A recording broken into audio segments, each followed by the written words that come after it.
This sounds like it's been taken right out of a science fiction movie. ESA has developed a new revolutionary propulsion system for spacecrafts.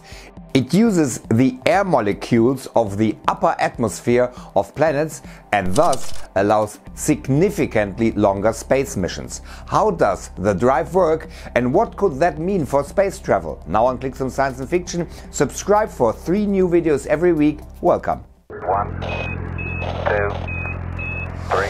Hardly anyone has heard of it, but the ESA, the European Space Agency, is very much ahead in the game of spacecraft propulsion with this technology.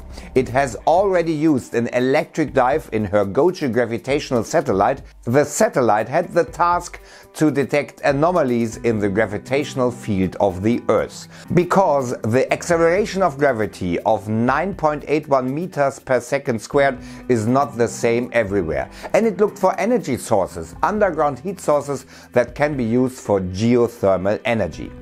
The mission was a complete success also thanks to an electric power plant. Instead of burning fuels, which is what usually happens with chemical engines, this drive ionizes xenon molecules.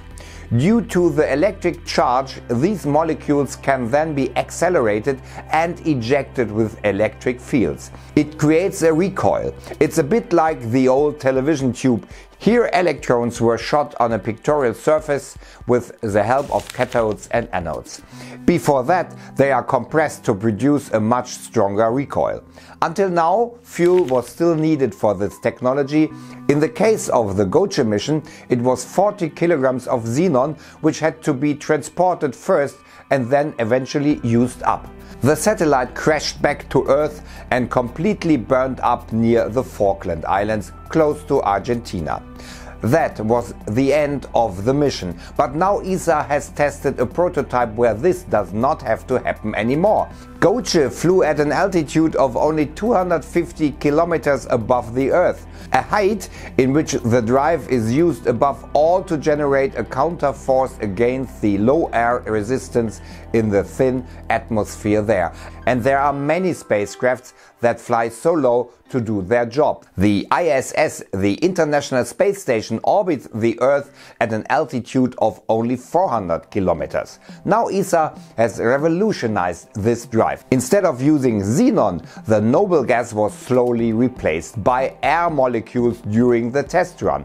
After all, with such a drive, it does not really matter which particles generate the recoil. When the xenon-based blue color of the jet engine turned violet, we knew we'd made it, says Louis Walport of ESA. A new era of space travel has begun because this way very different spacecrafts hardly have to take fuel. Such a propulsion would also work in a low Mars orbit.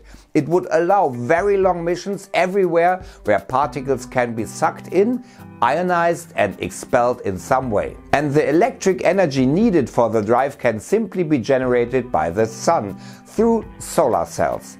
An inexhaustible source of energy. Great times are coming up for many a mission, and we will be able to gain better insights. The Saturn probe Cassini could have stayed in the planet's orbit for longer, perhaps even proving life on Enceladus through new experiments. If you like this new technology, don't forget to check out our video 3 Days to Mars right here. And do not forget to subscribe and hit the bell to never miss a new video right here on Clixoom. See you soon. Stay tuned.